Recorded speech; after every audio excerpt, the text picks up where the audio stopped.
Plastic రహిత నగరంగా తిరుపతిని తీర్చిదిద్దేందుకు అందరూ సహకరించాలని నగరపాలక సంస్థ కమిషనర్ ఎన్ మౌర్య పిలుపునిచ్చారు. బుధవారం తెల్లవారుజాము నుండి నగరంలోని పలు ప్రాంతాల్లో కమిషనర్ నగరపాలక సంస్థ సిబ్బందితో కలిసి దుకాణాల్లో ఆకస్మిక తనిఖీలు నిర్వహించారు.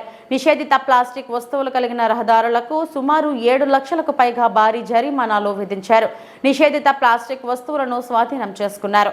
ఈ సందర్భంగా కమిషనర్ మాట్లాడుతూ నగరంలో నిషేధిత ప్లాస్టిక్ వినియోగం ఎక్కువగా ఫిర్యాదులు వస్తున్నాయని అన్నారు. స్వచ్ఛతా సేవా కార్యక్రమంలో భాగంగా ఈ తనిఖీలు నిర్వహించామని తెలిపారు.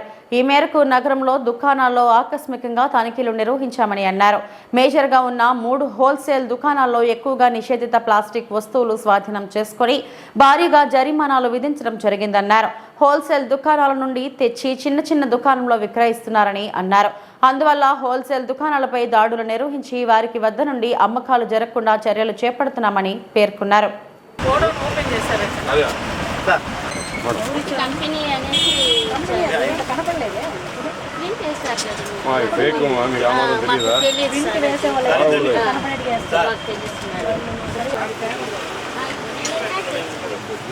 సార్ చూపించండి సార్.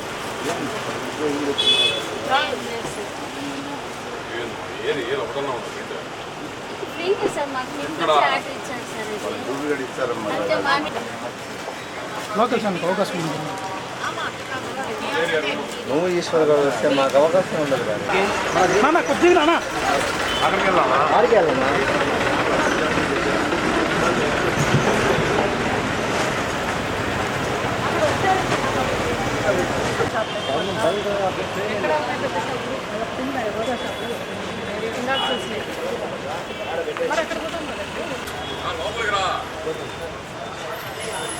మీరు అమ్మ అదే ఇన్స్పెక్టర్స్ అందుకు వదలకుండా స్టాక్ మీద ఫస్ట్ సీజ్ చేయండి.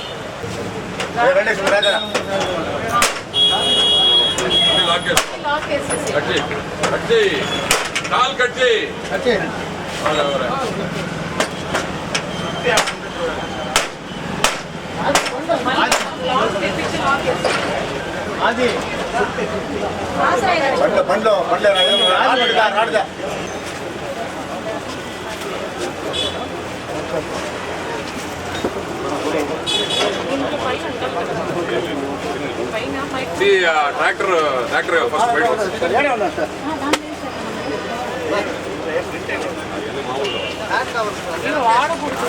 వాడి ఫ్యాన్ కదా అదే వేసుకున్నారా? వదిలే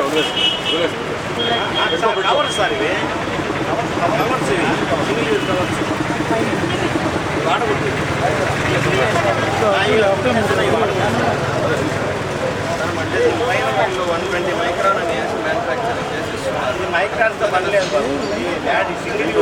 ఏది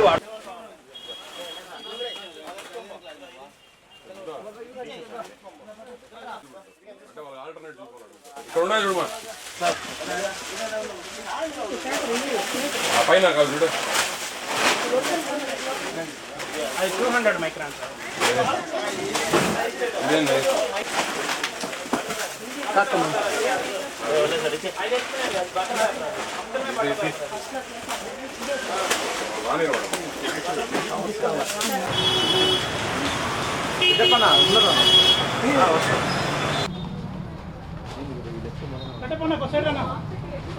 వచ్చానా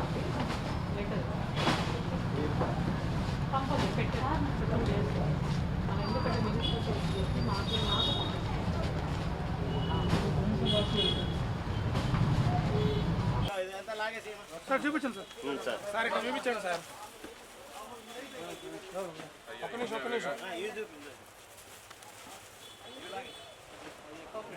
వెహికల్ ట్రాక్టర్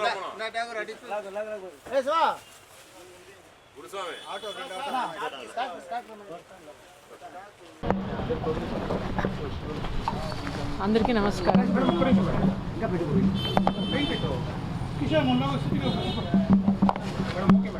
అందరికీ నమస్కారం. ఇప్పుడు స్వచ్ఛత ఈ సేవలో భాగంగా ఈ ప్లాస్టిక్ బ్యాన్ అనేది మనం అవగాహన కల్పించాలి. అందులో భాగంగానే ఈ రైడ్స్ కూడా చేయడం జరుగుతుంది. నాకు చెప్పినంత వరకు కొన్ని మంత్స్ బ్యాక్ ఇప్పుడు ఒక ఇయర్ బ్యాక్ రైడ్ చేశారు, ఇంకా తర్వాత చేయలేదు. ఇక్కడ విపరీతంగా ప్లాస్టిక్ యూజ్ అవుతుందని ప్రజల కంప్లైంట్ కూడా ఉంది. కాబట్టి సో ఒక డెసిషన్ తీసుకొని మేజర్ ఎవరైతే సప్లై చేస్తున్నారో వాళ్ళపైన రైడ్ చేయడం జరిగింది ఈరోజు. చాలా చోట్ల స్టాక్ కొన్ని కేజెస్లో నియర్లీ టన్స్లలో తీసుకోవడం జరిగింది. ఫైన్ కూడా అంతే భారీగా వేశాము. సో సప్లయర్స్ ముఖ్యంగా ఈ ప్లాస్టిక్ బ్యాన్ అనేది మనం అరికడితే ఎక్కడైతే మన రీటైలర్స్ ఉంటారో అక్కడ కూడా అరికట్టడం జరుగుతుంది. ఆ రీటైలర్స్ దగ్గర కూడా మనము రైడ్ చేసేసి మినిమం ఫైన్ కూడా వేయడం జరుగుతుంది. బట్ సప్లయర్స్ ముఖ్యంగా అందరికీ విజ్ఞప్తి ఏంటంటే మన గవర్నమెంట్ పెట్టిన ప్లాస్టిక్ మేనేజ్మెంట్ రూల్స్లో మనకి 120 మైక్రాన్స్ ఉండాలి carry bag. So 120 microns carry bag available చాలా తక్కువ ఉంది కాబట్టి 75 మైక్రాన్స్ వరకు కూడా మనం యాక్సెప్ట్ చేస్తున్నాం. అండ్ మనం ఏదైతే వ్రాపింగ్ బ్యాగ్స్ ఉంటాయో ఆ 51 మైక్రాన్స్ తక్కువ లేకోకుండా ఉండాలి. కానీ ఇప్పుడు చూస్తే అసలు దానిపైన లేబుల్ లేదు.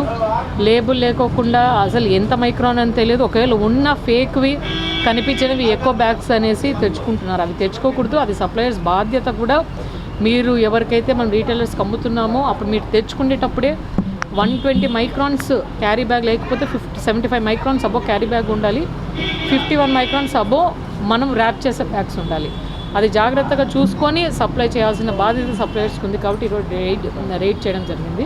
తర్వాత కూడా మనము ఈ awareness not just suppliers, retailers అమ్మకుండా ప్రజలలో కూడా ప్లాస్టిక్ వాడుకోకుండా మన దగ్గర ఉన్న క్లాత్ బ్యాగ్స్, జూట్ బ్యాగ్స్ వాడాలని కోరుకుంటున్నాను. Thank you. ఫైన్స్ ఇప్పుడైతే పెద్ద పెద్ద సప్లయర్స్లో ల్యాక్స్లో వేస్తాము. 1,80,000, 2,80,000 ల్యాక్స్లోనే వేస్తున్నాం. ఎందుకంటే ఆ స్టాక్ కూడా చాలా పెద్ద స్టాక్, మనం టన్స్లలో తీస్తున్నాం. అంత పెట్టుకోకుండా ఉండాలి. సో అంత తెలిసి కూడా పెట్టుకున్నారు కాబట్టి భారీగానే ఫైన్లు వేస్తున్నాం. అది కట్టాలి. కట్టకపోతే సీజ్ చేయడం జరుగుతుంది షాప్స్.